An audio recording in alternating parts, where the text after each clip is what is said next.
the wave. It's a big deal.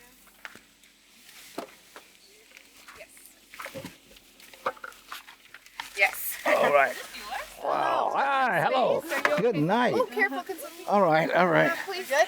Yeah. I'm great. All right, watch your feet. Okay. Let me just go. Here. You need a water, sir? No, thank you. No, thank you. All right. Just direct me to where I'm going. Okay. Now we can. Now, Dr. Olson mentioned the willow tree.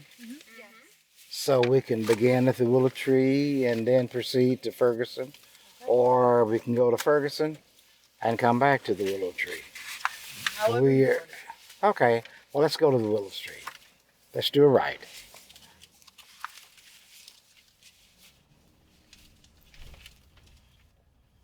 So I guess while we're driving.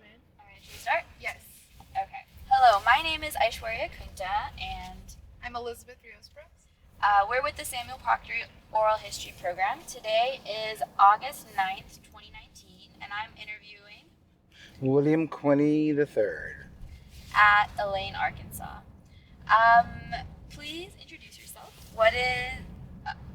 you said your full name. Can you please spell your name real quick? William Quiney the third. Wonderful. When and where were you born? I was born at the end. Excuse me. Yeah. Turn left at Main Highway. I was born 1937, August the 5th, in West Helena, Arkansas.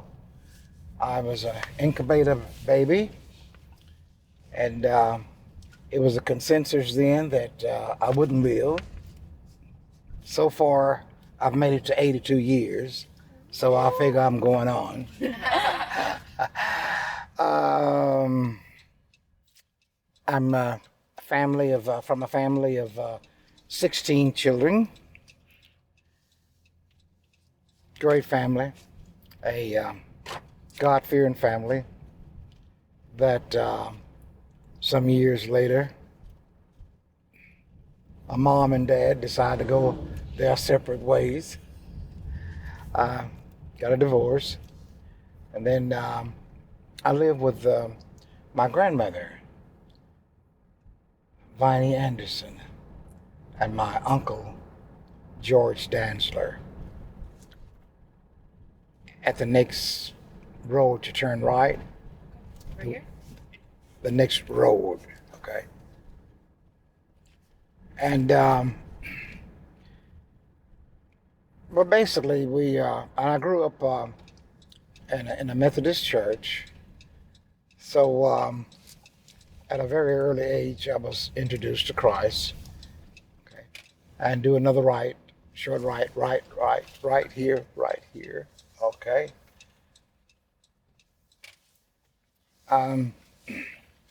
You can park anywhere in this area. I attended public schools in West Helena. From there, I went to, my mother sent us to Detroit to live. And I stayed there a minute and came back to, we were living in Crumrod. I finished high school at Lakeview High School. After high school, I enrolled, put out an application for Philander Smith College in Little Rock, which I didn't attend. And it wasn't until the day I was supposed to have gone, I found out the family really didn't have the money to send me. I was disappointed. So I stayed at home so long, and when I finally surfaced, everybody said, "Highest college?" I said, "I don't know." I was so embarrassed. But I did get an opportunity to go to college after I was married, 6 children. I attended Phillips County Community College, extension of the University of Arkansas, where I majored in business administration. I love photography. I love people. And I say I don't love the talk, but I do love the talk. but people are just interesting to me because as they are curious about me, I'm curious about people. You know, how was your, what did you do as a kid? What were your ambition as a kid? And then so et cetera, et cetera, et cetera. Okay, now in this area where we are, we will view the willow tree. Let's get out if you don't mind. Okay.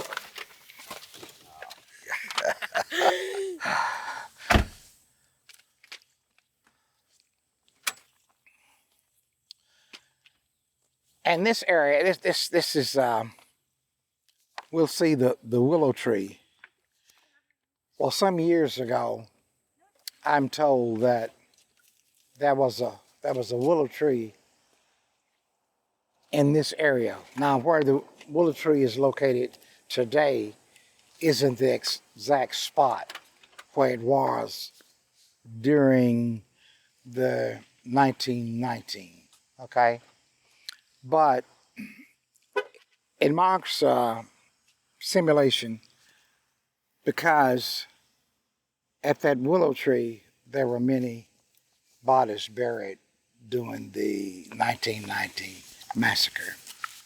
So as a result, we have placed a willow tree in memory of all of those who, and we don't know their names, but they are buried somewhere in this area. And so as we come over, and from time to time we have various functions, and we just sort of memorialize those persons who lie in the earth. That's the story.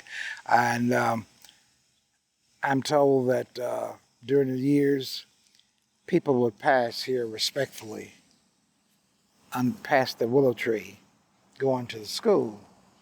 And but lightning struck it, fire destroyed it. And again, we placed another tree in memorial, memorizing all of those souls who were lost. I said lost, who died during that time. Okay.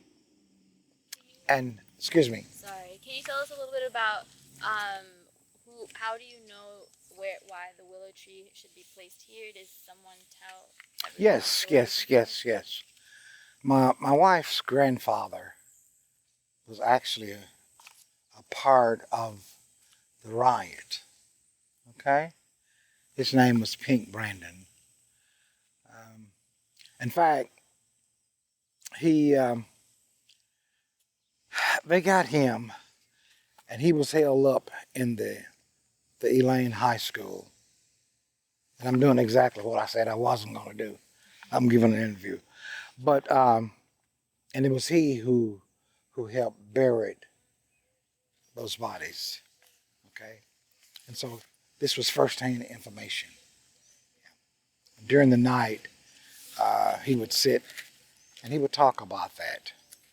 And of course, he was on death row a couple different times, but he survived. He survived. Thank God he survived. Okay. And did he ever tell you? So he was in high school when this happened, right? No. Now this happened 1919. Okay. Mm-hmm. I was born in 1937. Oh, so he was. Okay. So when he was an old man. He was a grown man during 1919. Okay. And then why was he involved in burying the bodies? Well, they just chose him. Oh, They just chose him to do it, and I use the word compel. Mm-hmm. They compel him to do that. He didn't have a choice. Mm-hmm. Yeah. And that's better than death. Yeah. And who was they? Those who, the soldiers, the governor sent soldiers in here, if you know the history of Elaine. So he was just one of those. I don't know, there was two of them, but I don't recall the name of the other person who helped him. Oh, so it was only two people buried. No. who did the process of burying. Oh, But there are many bodies. There are many bodies that are out there. okay. Yeah. Yeah. Does he remember who the other person was? No. No. No. I don't recall the name. And if it was just two people, how many days did it take to place all the bodies? He didn't tell me that. He didn't tell me. He didn't tell me that. He just said that they did it. But as far as a time frame, there wasn't a time frame. No. And were stories of this massacre repeated within the black community, or was it well known within Taboo. Taboo. Fear is a powerful weapon. Okay? And even today, those descendants of the people from 1919 basically just will not talk about it. Okay? But I talk about it. In fact, my wife and I shared this story, this incident with all of our children. They know about it. And the reason why, I want them to know about history. Absolutely. And so all of them know about it. Now, whether they pass it on to their children or not, hopefully they will. But it's important to know history. Because, it's great because maybe you won't make the same mistakes you made prior, Yeah. And besides this willow tree, are there any other memorials of the massacre within the community? No. That's the only one. That's the only one. However, there's a monument being built over in Helena. Maybe you've been told about that. And I'm highly opposed to it. And because I have talked face to face to those who are financing it. And I've told them it's foolish. It's foolish. If it happened here, it should have been built here. Okay? And simply, I put it on a simple state. I said, and I asked a question. I said, if it were a flood coming to Elaine tomorrow, and you're going to do sandbags, would you go to Snow Lake and put a bunch of sandbags? And they said, no. I said, why? That's foolish. And that's why I said it's foolish for the monument, but they have the money, okay? And so I guess they can put it where they want to put it.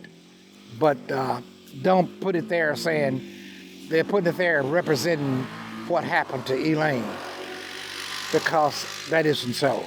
That isn't so. It actually happened in this area. So when those who come to visit Helena and they read in memory of Elaine, okay, where is Elaine? That's the next question. So we need to go to Elaine and see where this actually happened. So that's why it should be here. Okay. And what is their reasoning for placing it not here? All right. Let me tell you what a person told me. And now, the people who are sponsoring this said that the black leaders of Helena agree with it being placed there. Well, when talking to one of those they were talking about, they said Elaine doesn't have an eating place. I said, how foolish!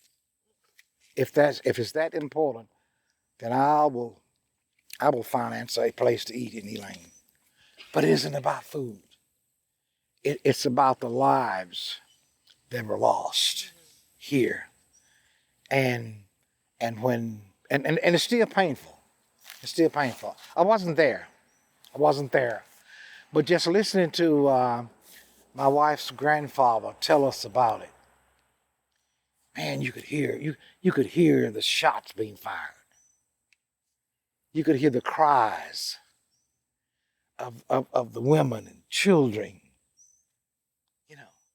It's branded in me. I can hear it. Our land is crying out because of the blood that was shed here. Amen. And our land needs to be purged. It really does need to be purged. Some years ago, one of the ladies who worked in the school system with my wife said, I would like to see Elaine come together and just join hands and just cry out to God about the past. Well, she passed away without that actually happening. Okay? But it's still here. It's still here. And it still needs to happen. Um, it's I mean it's as if I were there. Really and truly. It's as if I were there. Any more questions? Before we keep going, do you mind if we walk over to the site? Let's do Come that on, so we come, can look yeah, at the tree. come. So who ended up planting this tree specifically? The forestry department, at our request.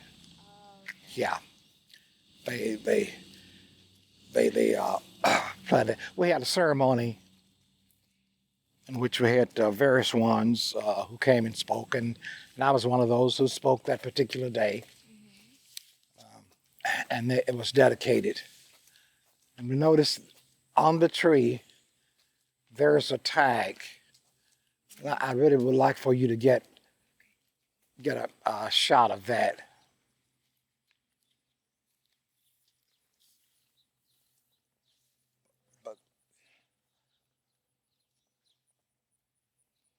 But this is the willow tree.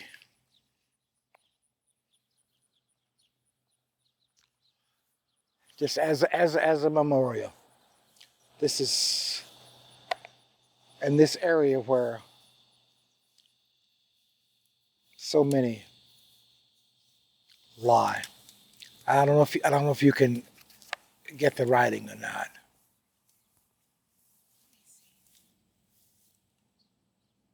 This is hard to see. Yeah, it's in memory.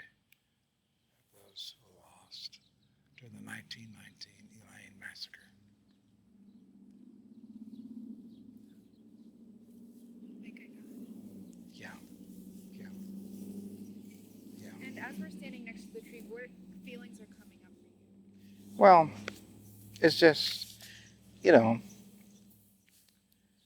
I'm an emotional person.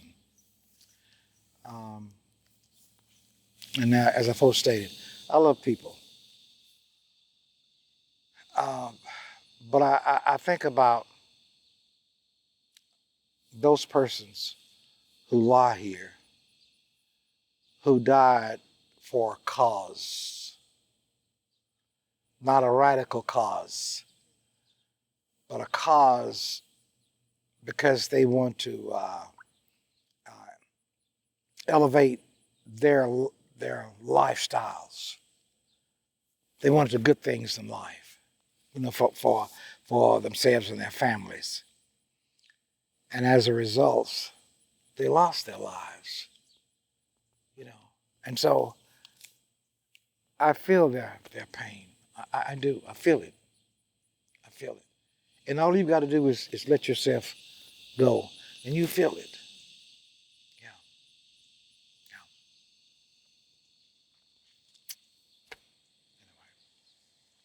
I have another question. Yeah. Okay. So this tree looks very new.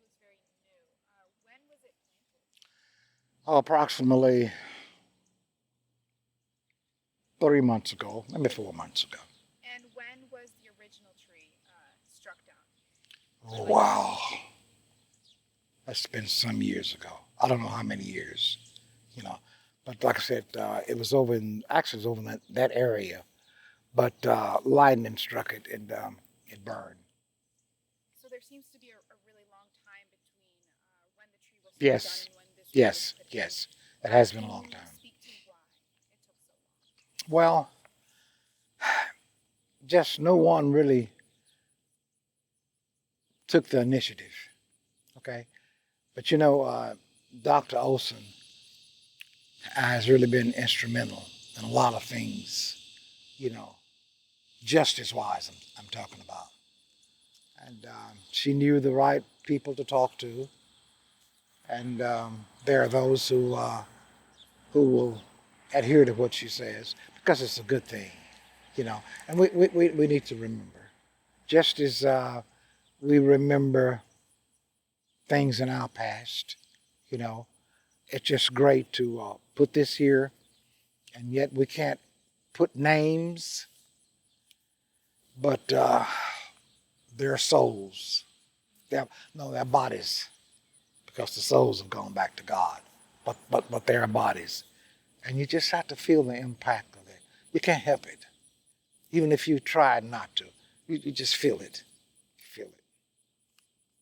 And do we know exactly where they were buried? Precisely, we don't know, but we do know it was it was somewhere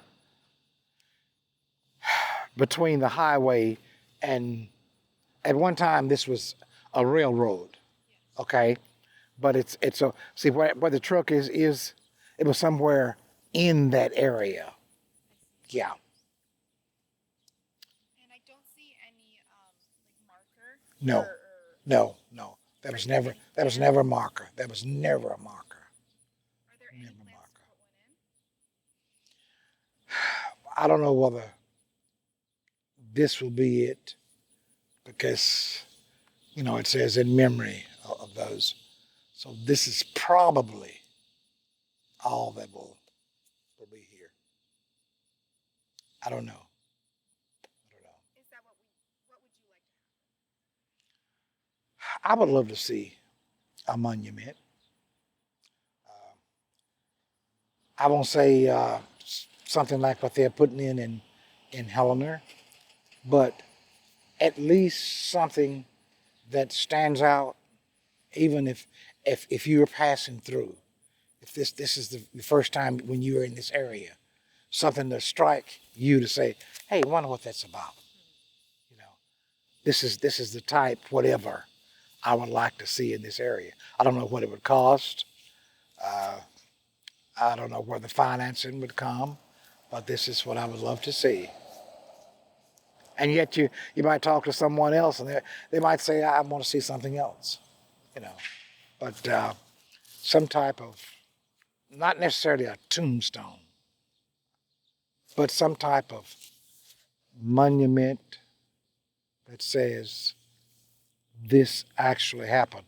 And even though there are those who say it didn't happen, they're naive. You know, it happened. It happened. And when this tree was planted a few months ago, did it bring back these stories, and were people in the community more aware of everything that happened here? Yeah, What was the reaction like in the community? yeah. I mean, we had a large crowd of people here that particular day. Actually, people who didn't live here came for this, you know, but they were moved by this, you know, because there were human lives that were lost, you know.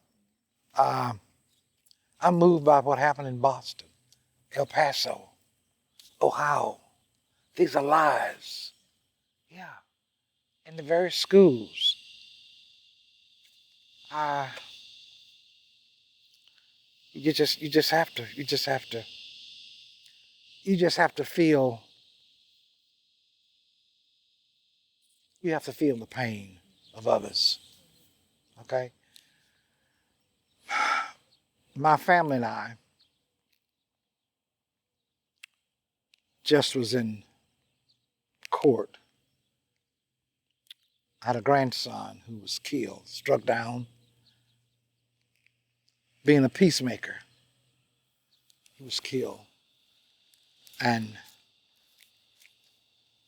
for 4 years, we waited for this man to come to trial. And when he finally came to trial, and because no one, and all of those who were here from Elaine saw precisely what happened, they refused to speak out because of fear. Okay? But we did finally get two people who would who would come and testify. The judge gave him 10 years. And he raised 5 of those. Okay? And if you had seen the graphics, what they showed that day, in fact, he just had to turn out court. Said, I want the jurors to just go out. I need to talk to the family. No joke.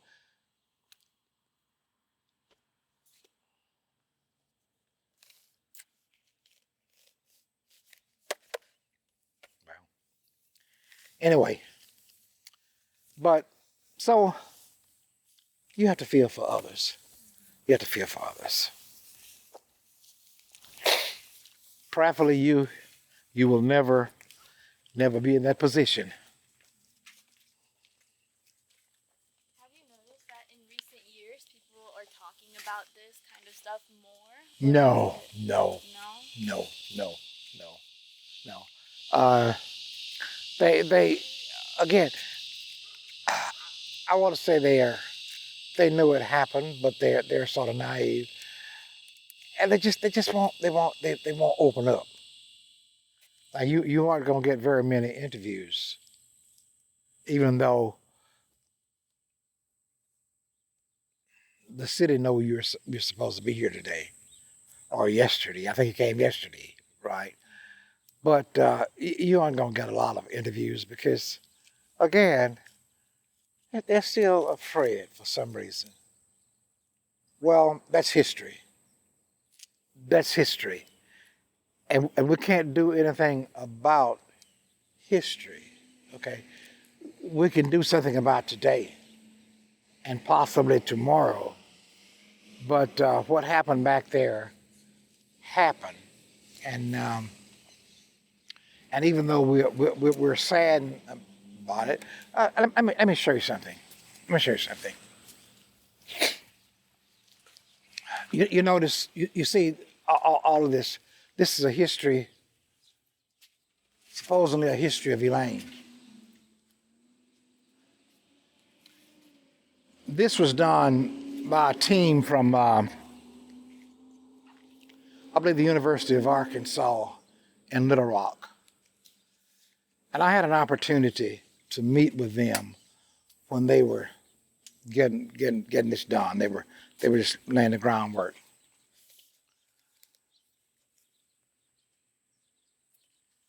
And I told them the history of Elaine isn't complete until the history of Elaine is told.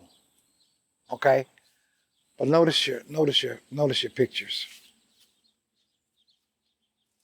Notice them.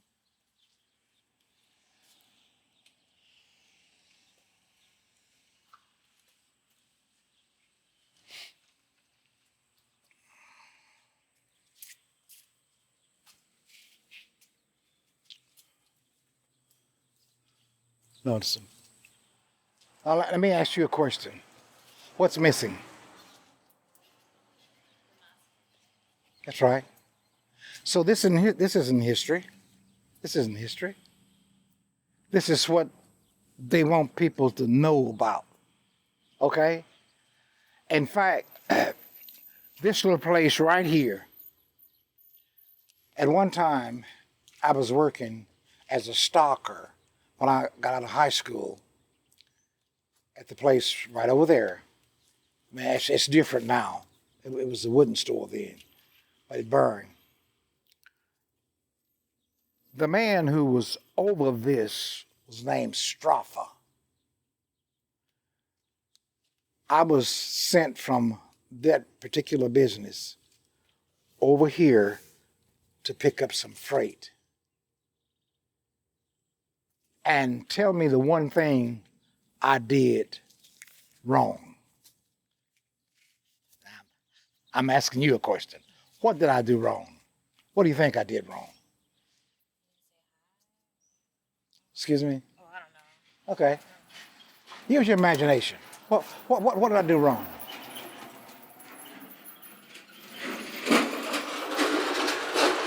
Okay, I'll tell you. You assumed that they knew you were going to pick it up?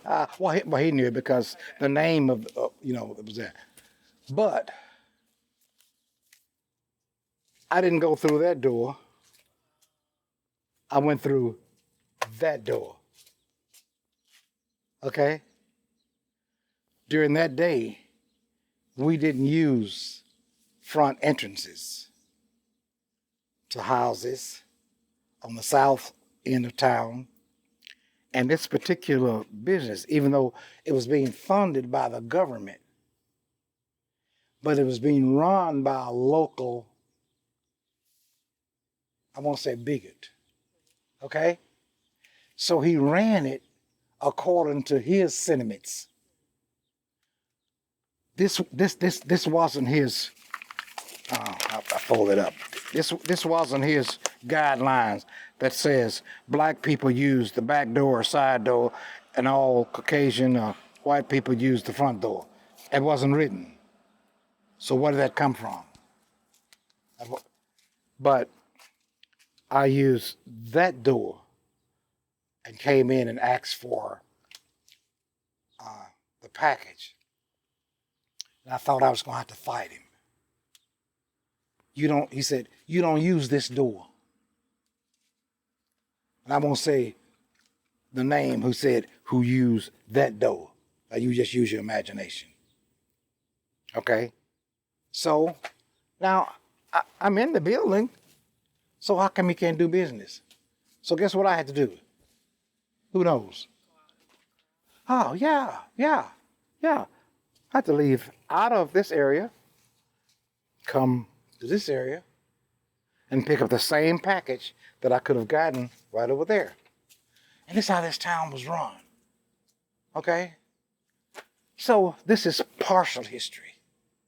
It isn't history. Amen. Okay. I don't know what your time period, so yeah, okay. But anyway, I just want to show you that. So this is what the willow tree is about. Okay? The willow tree isn't here, even though they have a lot of logs there. But it isn't anything to memorialize those bodies that are buried over here. Okay. So if Samuel Proctor doesn't tell it, okay. All right. Okay, I'm through. Yeah, is that yours? All right, where are we going now? All right, we'll go back to 44 and we'll do a left. I just wanted to know, while we're still talking about Elaine, why is it taboo not to talk about, why is it taboo to talk about the massacre? It really isn't taboo, but again, those descendants are just fearful of talking about it. Okay. Let's see. In my study of history, there was a particular wall they talked about, and they said the wall had ears. Anybody familiar with that saying? Oh, we're gonna just continue on 44, okay?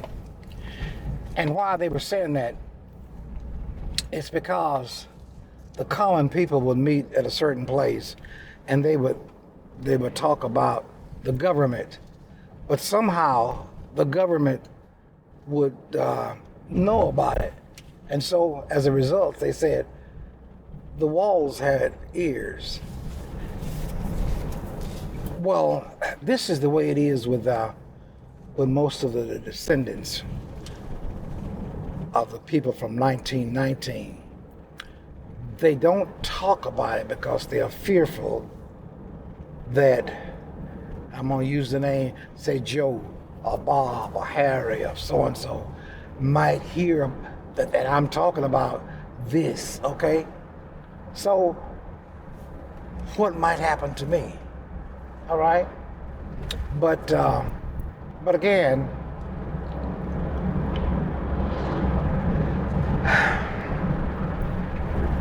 if I can talk about that cold, rainy night when Washington crossed the Delaware, I can talk about this, you know. But there are many who don't have my sentiment, you know. Again, I like to feel that I'm fearless. And history is history, and even though it angers me, it saddens me, I have remorse, yet there isn't anything I can do about that but tell others about it. And prayerfully, it will never happen again. You know, but you got a lot of people who still will not talk about it. They just won't talk about it. You know. Yeah, I've been told about it, but I just, well, that was back then. That's back then. And listen, I'm not talking about people of color. There are Caucasians who refuse to talk about it, or will say, well, that was our foreparents and so on and so on and so on. True. But it happened, and it's history. So it needs to be a part of the Elaine history, regardless how painful it is. And I'm telling you, it's painful. It's painful, but it's history, okay? And you can't dismiss it. There's no way you can dismiss it. Now, the road is exceedingly rough, so, and at some areas, you might have to change lanes and go to the left and, you know, where it's smooth. Okay. So a lot of people are afraid of like consequences about talking about this history. Mm-hmm. You've been very vocal about everything that's happened. Have you ever experienced any of these consequences No. or things that people are afraid of? No. And I think that, like I said, the people know me here,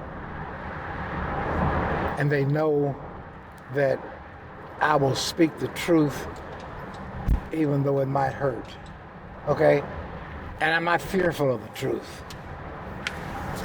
Let me share something with you that I read in the scripture.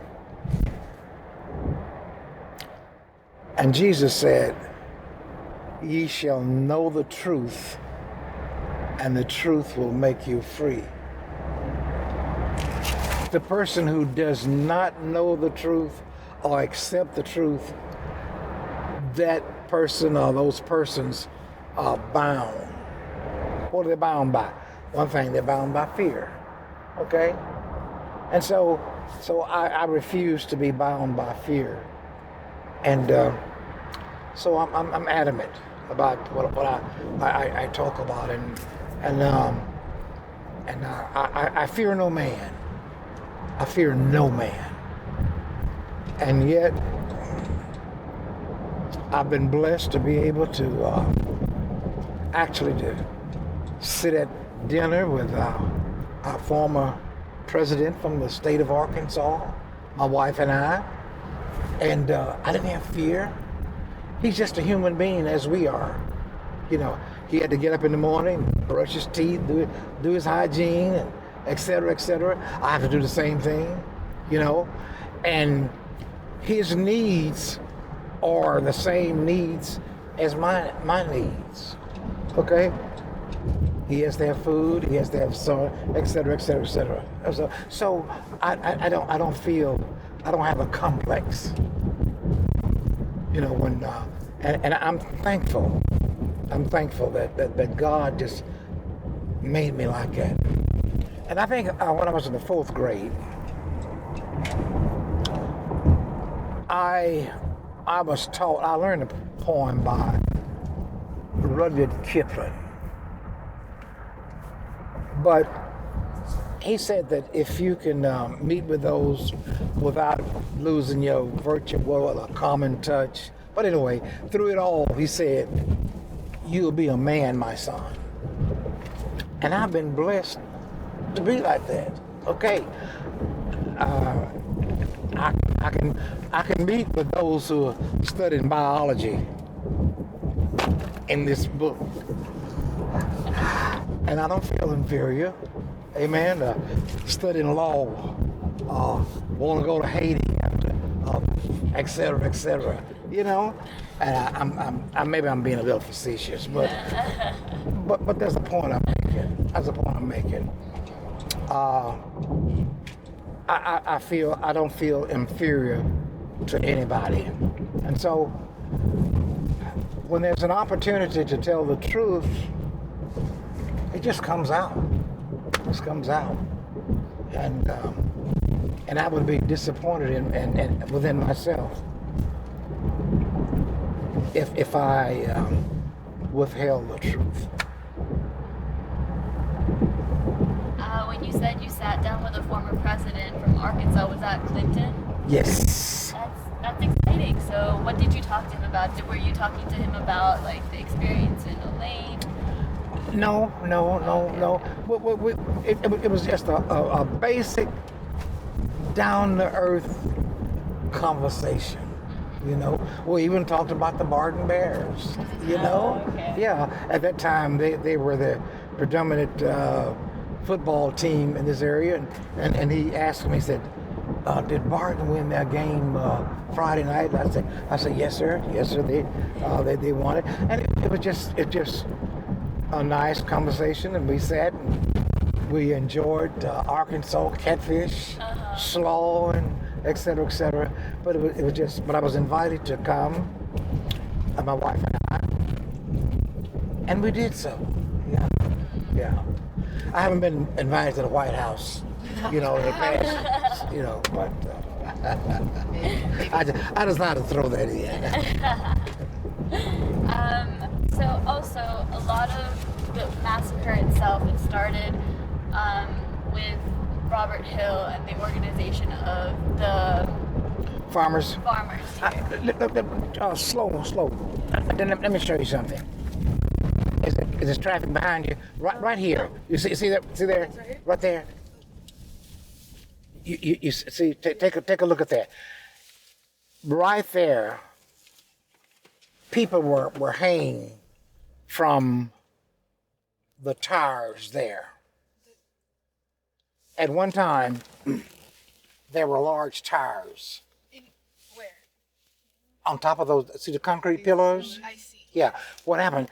You see that there'd be steam trains that ran here years ago.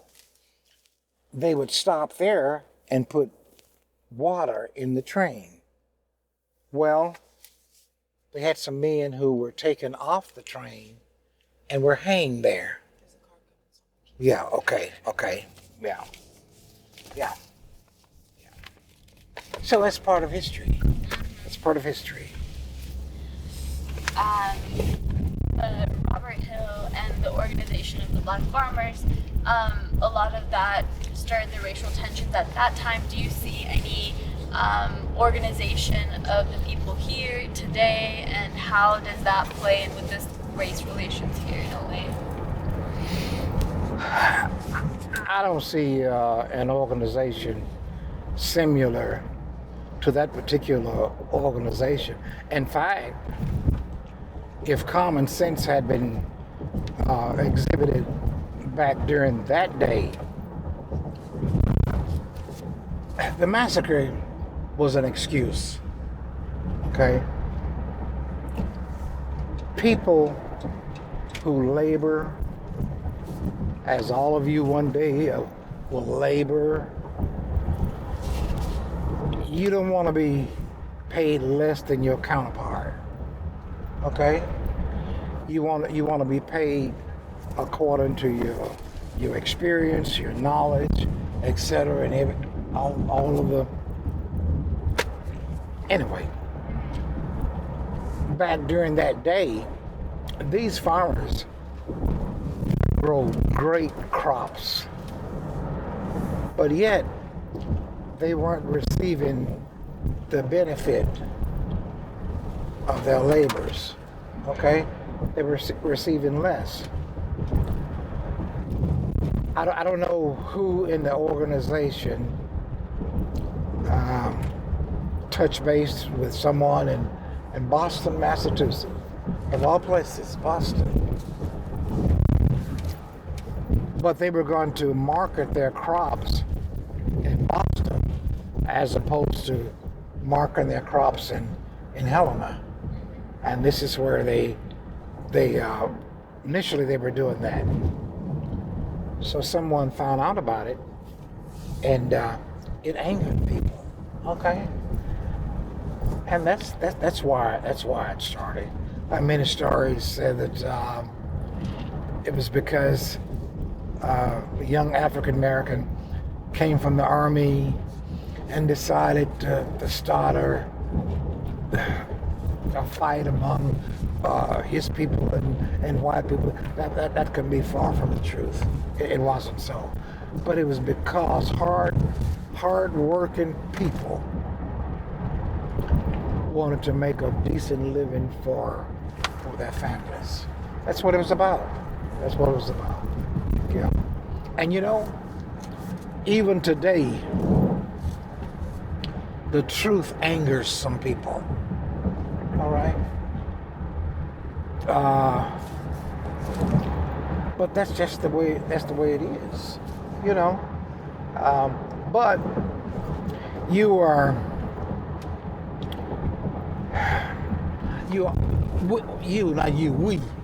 we are obligated to tell the truth. Okay?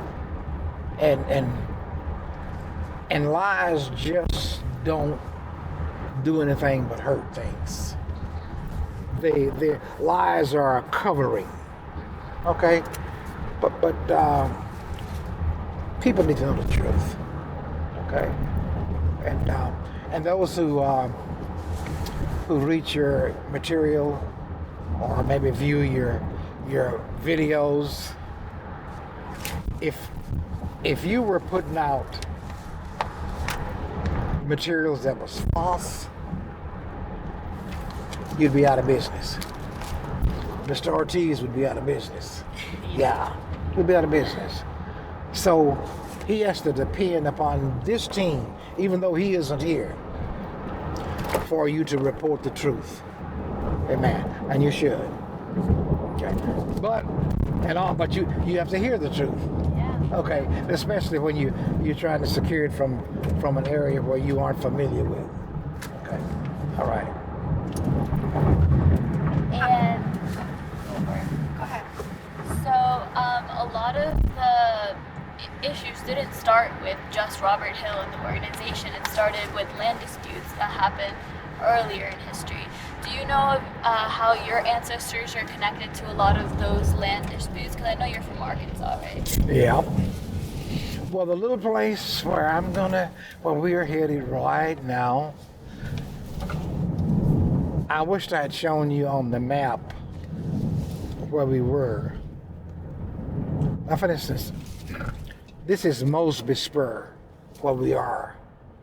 It's all grown up, but at one time there was a store there. There were houses there. There were houses over there. There was a school down at my left, which I attended as a very small boy. And we had to walk from then Crumrod to this area where we are right now. This is where the old wooden school was erected, okay? But, well, anyway. How far is Flint from where we were? What is it? How far is where we're going from where we were? Well, it was 15 miles. 15 miles. Crumrod, Ferguson, about 15 or 16 miles. Yeah. But Roads really are bad. they are bad. They are bad, and we've signed petitions trying to get better roads, and so far, no one has adhered to what we've said to them. But at one time, now, all you see is vastness in here. But there were houses in here. Out on the levee were houses. And it's grown up, there's nothing but trees there now. But all the way down, this place was really populated. Looking to the west, you just see trees. There were houses over there. In fact, there was a John Gator farm, Jim West farm. These were black farmers. And somehow they lost their farms. But it was well populated.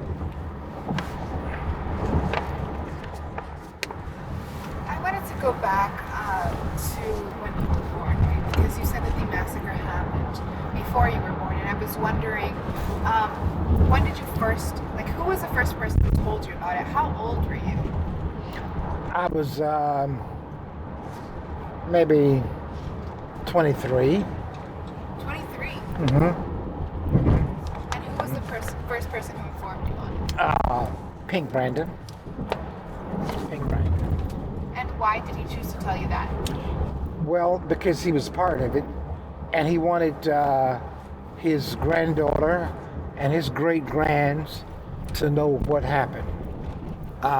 Now, this is part of Ferguson, all right? This is part of the church I grew up in, right there.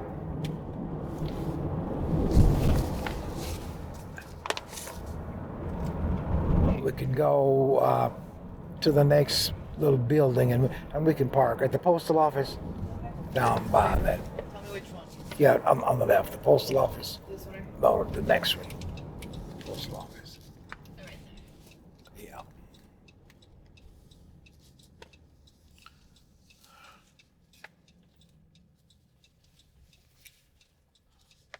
Okay. All right. Now you notice that says Crumrod up there.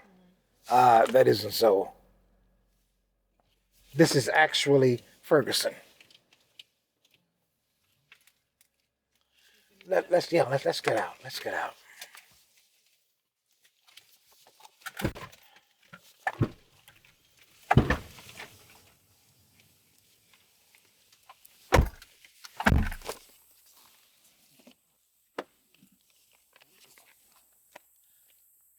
Now, this was built some years later, but again, this says Crumrod, but this isn't Crumrod.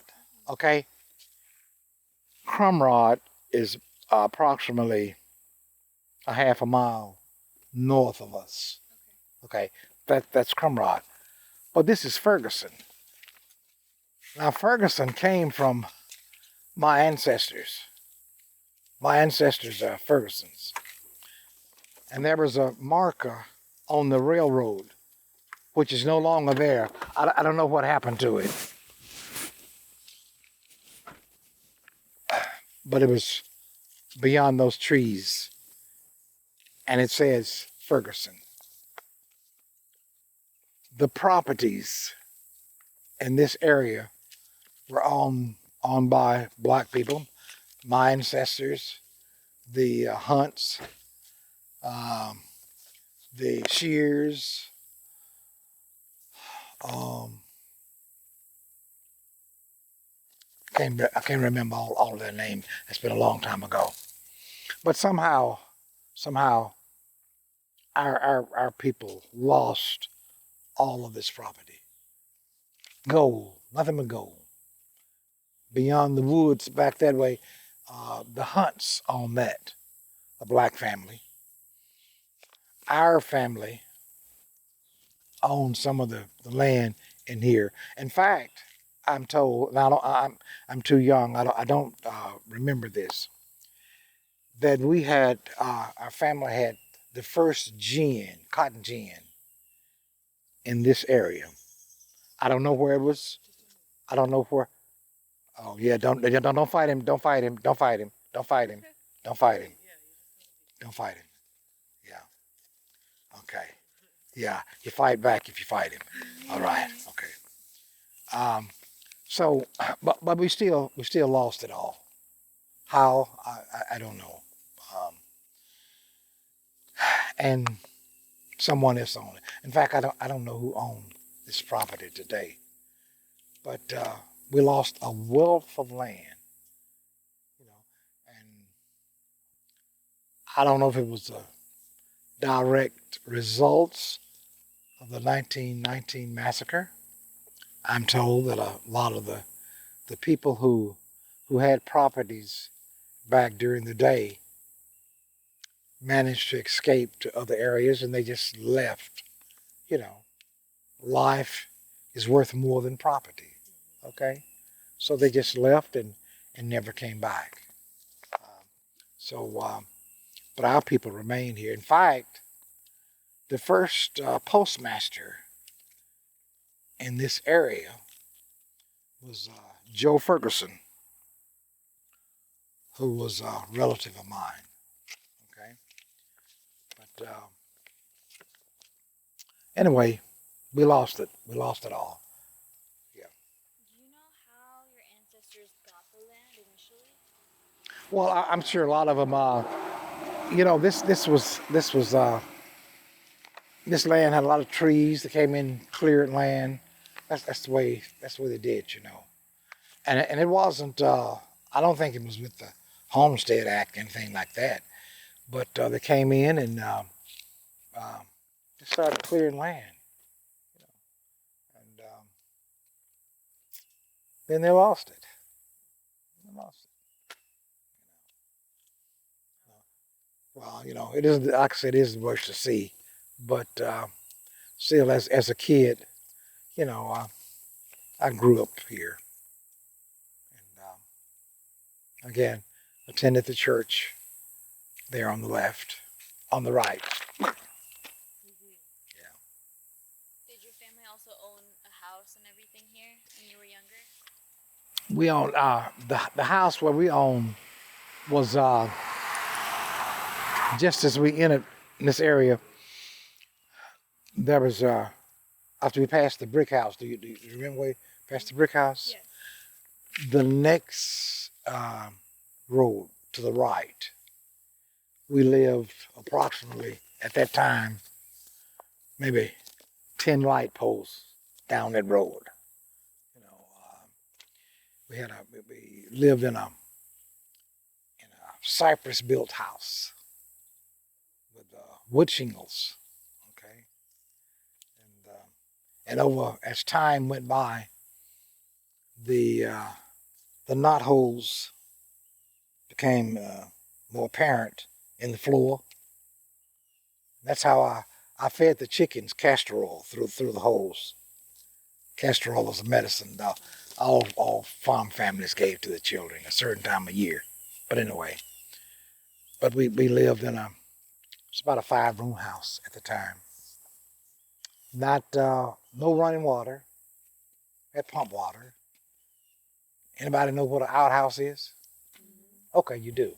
So somebody told you about it. I use one. Did you? Yeah. We and a lot of our water was rainwater also, because they would place barrels around the house, and they would catch that water, and they would put ashes in the barrel, and they said they used the word slack. It would slack the water, you know, where you could use it. Yeah. What's here? You mentioned Pink Brandon earlier again. At the time, was he the only person talking about the events in this town? As far as I know. Okay. And was he in kind of, was he just a grandfather, or was he in a position where he, did he speak publicly, or he just talked to people? No, he didn't speak publicly, but he was an educated man. He went to Alcorn College, but he was a wise person, you know, and he wanted his family to know about the past. You know, it's great. Yeah, to know something about your roots. Mm-hmm. Amen. And can you tell us a little bit about your? Just don't fight him. Don't fight him. Just scanning you. Yeah, I know he's. Can you tell us a little bit about your wife and how she has helped expose this narrative and everything? Well, she doesn't talk a lot about it. We discuss it at home, but we told our children about it. Okay, yeah, she told our children about it, and she's and having worked in the school system for 30 some years, you know, she saw a lot of changes, you know, within the school system, but she really didn't do a lot of talking about it, you know. But as far as publicly, she didn't do it. But we talked about it at home. Yeah, yeah, yeah. So, a lot of her children in the school system were not aware of the history of the No, town or no, anything. no, no, no, no. Because this didn't surface, you know, in the school setting. Just didn't. There was some there are some things that people rather not talk about, you know. And there's those sayings say you're opening new wounds. But really, you aren't. They've never healed. They've never healed. Amen. So, but it's just I think you need to know history. You need to know history. That's important. It really is.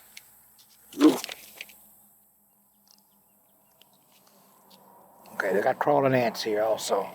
Yeah, yeah. Anyway, Has she ever mentioned anything in the school system that she found an issue about a lot of the kids that she's seen change throughout the school system? as far as connected with 1919, are you asking? or connecting with 1919 and just how a lot of the African American students in her class do after school, after going through her classes and things like that. Well, she was a social worker. Okay, Okay. so she wasn't a classroom instructor. Mm-hmm. Okay, but she visited a lot of the homes. Okay, Mm-hmm. and most of the parents were quite strict on their children. There's a change today. There's a change today. Most of them aren't receiving the type training that I receive, or possibly you receive, as opposed to, you know, what's being, and one of the reasons, it's because children are raising children. Okay, today the grandparents are 21 years old. Okay, and that's too young. That's too young.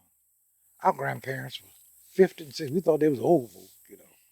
But and truly, but they were able to give us wisdom. But what can a 22-year-old grandmother impart, give to her grandchild? Not anything. Not anything. And that's what we're seeing. I think this is a lot of the problem within the school system. Absolutely. Back when my wife was working in the school system, I managed a store from BDS Enterprises, Bill's Dollar Stores. I don't think they're in business now. They've sold out. I managed the store for 14 and a half years. In fact, I was the first to manage a chain store in this area, person of color. But the thing about it, the children then were just different. You saw it in the parents. The parents, at a certain time a month, when the parents would come in, they would shop for their children. But as the years went on, the parents became younger. They didn't shop because they were involved in something else. Okay? Their lifestyles were different. Well, a bunch of young men and I got together because one year we had problem with the law enforcement officers gathering up our children, taking them up to City Hall, taking them up to the jail, etc., etc. So we said, we've got to do something about that. This is our problem. Really and truly, it's our problem. Even though it's the parents' problem, but it's our problem. So we formed several softball teams. And during the summer months, we would get out there with them and we'd play softball until it was dark. Then they would go home. And those years we did that, we didn't have one child who was picked up by the police department. You know, so it was a positive change. We need parental involvement. We need, someone said it takes a village to raise. It does. It takes a village. And when your child, I'm speaking literally now, okay, when your child is in my eyesight, I should have the same authority over that child as you have, okay? Because you don't want them to come back home with a broken leg or so-and-so or so-and-so. So we need to police what's going on now. But it has gotten to the point now, and I know you didn't come for all of this, but it's just the truth. It has gotten to the point now where you really can't discipline children as you once did. They just don't have respect for their parents, nor do they have respect for their elders. But growing up, I was taught respect. I spent a lot of time with the elders in the community, and I grew up loving old people. And I believe that's why some kids love me. I'm an old man now. I'm an old man. But I'm an active old man. I still exercise. I still do some of the things that people much younger than I aren't able to do, and it isn't. But I love to be involved in things. Okay. Anyway, this is Ferguson. This is Ferguson. I don't know what else I can tell you about Ferguson.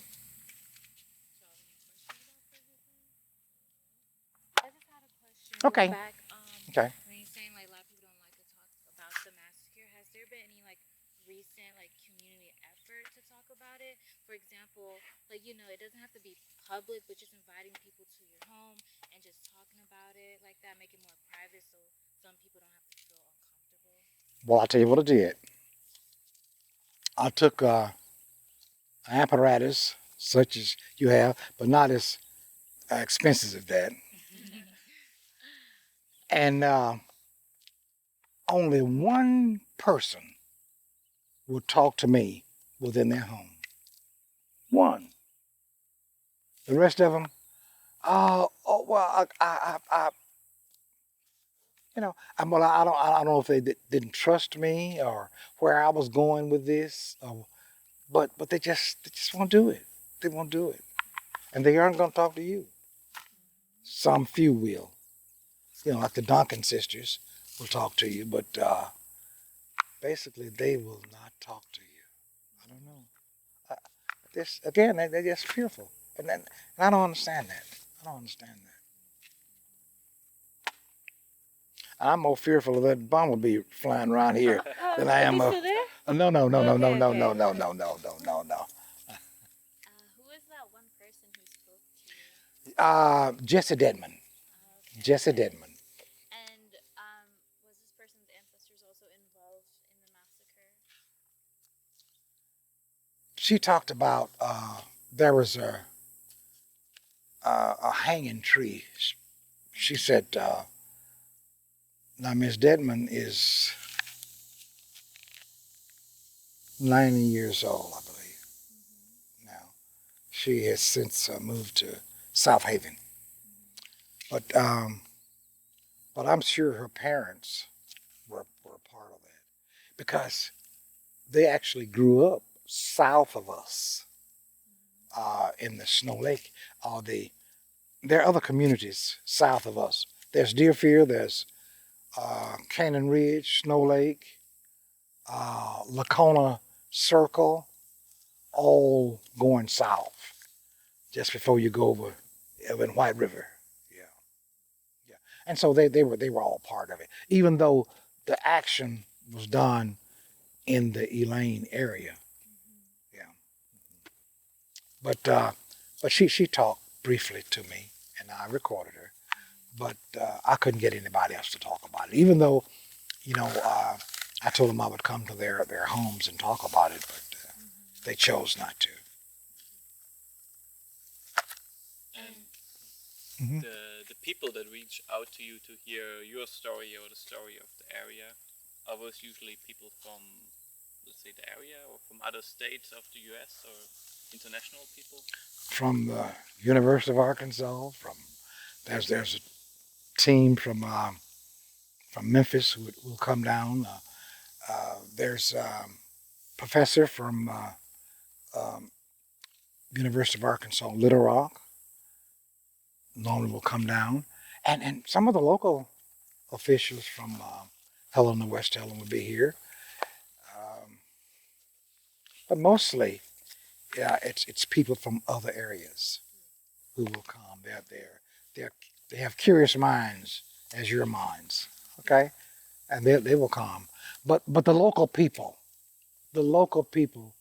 normally will not show up in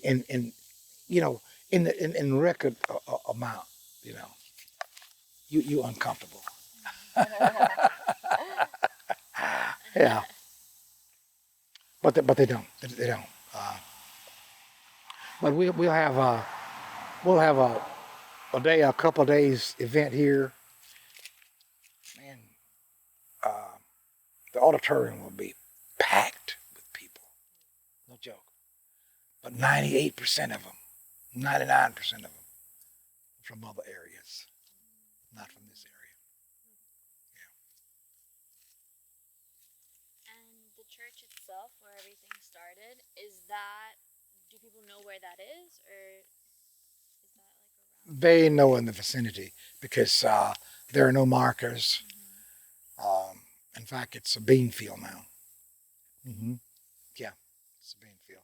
That's north of Elaine, approximately 5 miles.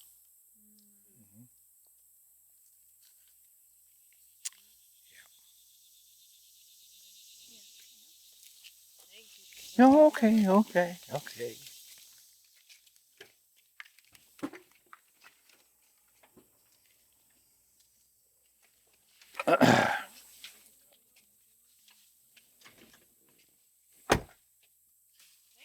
Yes.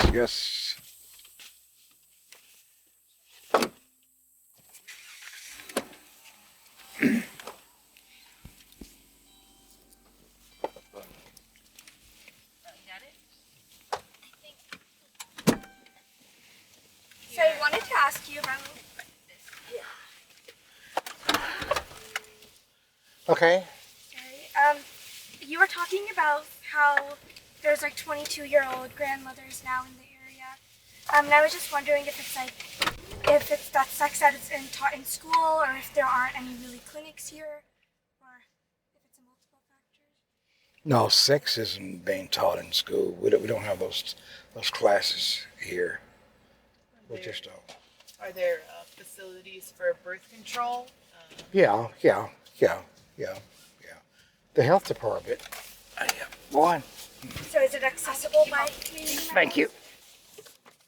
Yes. Anyone can. Now, let me say this. That's my assumption now. You're right, correct? Right, yes. Pink Brandon, what did he do? He was a farmer. He worked for a gin company. Mm-hmm. So when he went to college, did he, was it for like agriculture and everything? I don't know what he studied. Okay. I really don't. Is there any way that we could drive around the parts of Elaine that in which people were massacred, or was it just all of Elaine?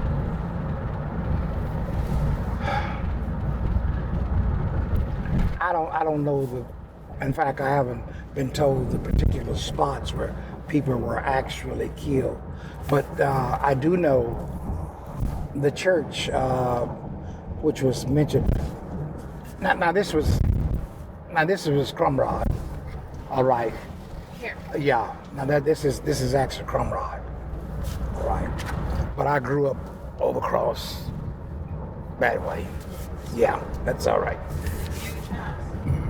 Yeah.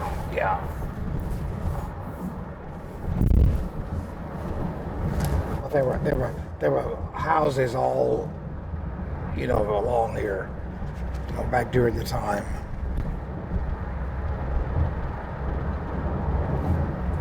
Do you know who owns the land now? Griffin owned some, and I don't know who else. I really don't. Do people still come and work on this land?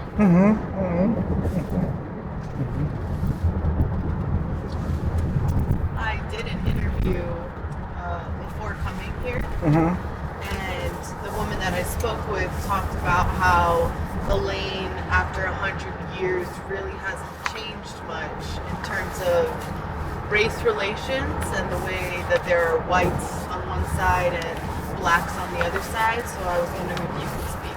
Were you interviewing my wife? I don't think so. Okay. She wasn't married. Yeah, that's true. That's true. There's an old saying says, east is east, west is west, and never the two will meet. When the races really were together, basically it was because of the school system. Okay? They worked smoothly together.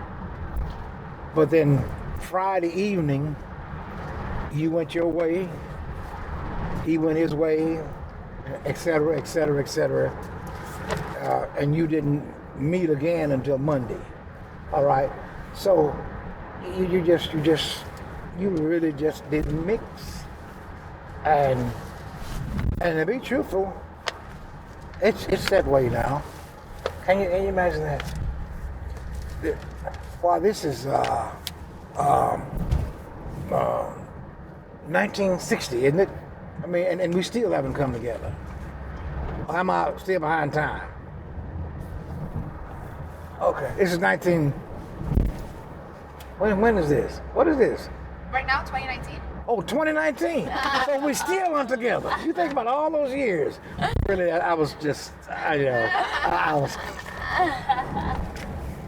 But isn't it sad? That is sad. How you can work together in school, but those who were together in school, most of the teachers didn't live here. Well, most of the black teachers didn't live here. Some of the white teachers lived in the area, but they came together and worked together real smooth. We had a great school system, but it was about education, all right?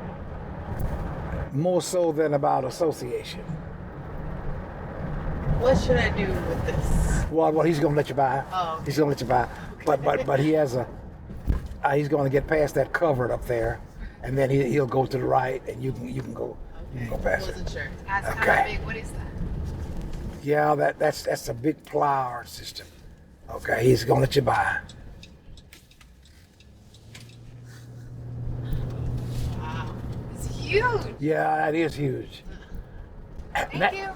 Yeah, and that's why they don't have a lot of men on the farm any longer, because of the huge equipment. But again, we were talking about a race relation. We don't fight when we meet each other. We speak when we meet up at the bank, or occasionally I've been invited to the Elaine Baptist Church during revival services. But back during the day, that didn't happen. Okay, you just didn't attend their services. The only time you attended a service at Elaine Baptist Church, one of the permanent white resident passed away, and then you were permitted to attend. Other than that, you just didn't do it. Okay, so but we're still divided. Someone will tell you we aren't, but we are. We're still divided.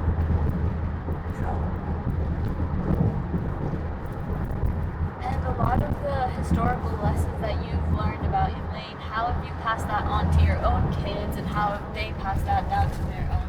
Precisely the way it was given to me, and the way I told you is the way we passed it on to our children.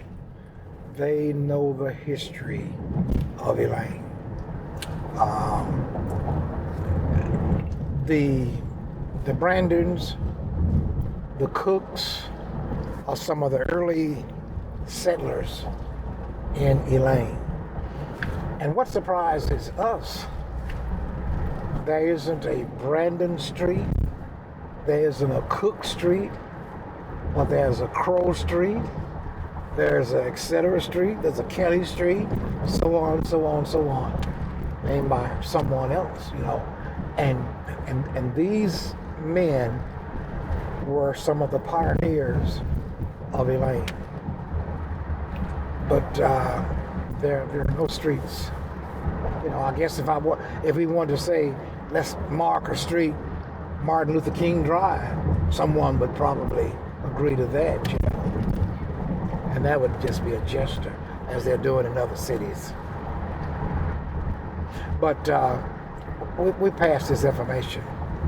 This information is too precious for my wife or me to die, and our children aren't aware of what went on. Yeah. And what legacy would you like to leave in the context of the Elaine massacre?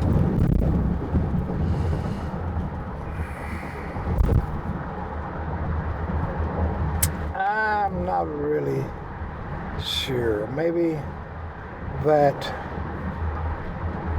their dad, granddaddy, great-grandfather was a person who stood with the upper echelon and was able to stand his ground without any of the stereotype. You've seen the stereotype, how they have depicted black people, and especially black men. Well, none of my children, grandchildren can say, Granddad, you gotta be careful with some of these hoes. Granddad was that type person. So I would want them to say, hey, my granddad was one who stood in this community, head and shoulders with everybody else. Yeah.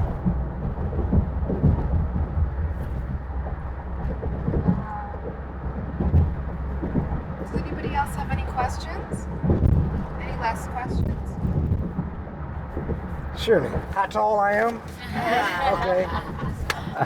Just a last question is always. Okay. So with the monument being built in Helena, is there like a certain, how are they explaining the massacre that's different from the way you would explain it? Well, now I haven't. Now the person sent me a copy of what, and I don't recall precisely what it says, but some where it says that in memory of. Well, that part is great, you know, but it's just in the wrong place. That's all I'm saying. It's in the wrong. It's a grand gesture. It's something that should have been done years ago. But again, it's just in the wrong place, you know.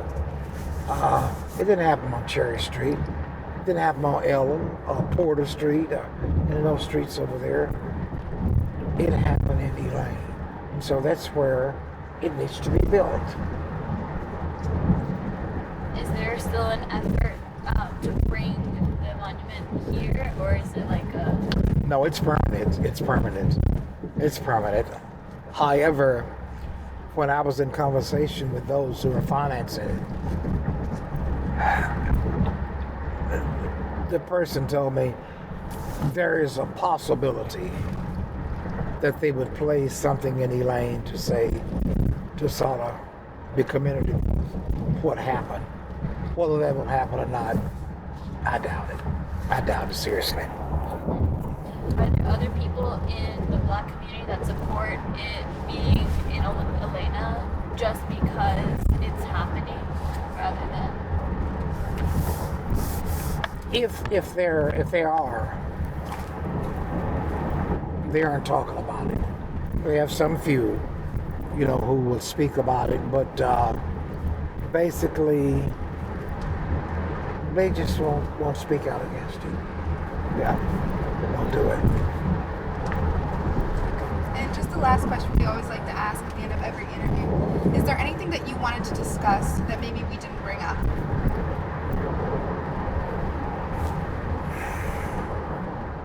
Yeah. If you had an opportunity to interview those who are responsible with what is going on in Helena, merely your reasoning behind it, and I think that would suffice. All right, thank you so much. We really, really appreciate you taking Surely, the time today surely. to show us around Ferguson as well as the trees. Surely. Thank you so much. Yeah. Now, off the record, these dragonflies are huge. Oh, they are.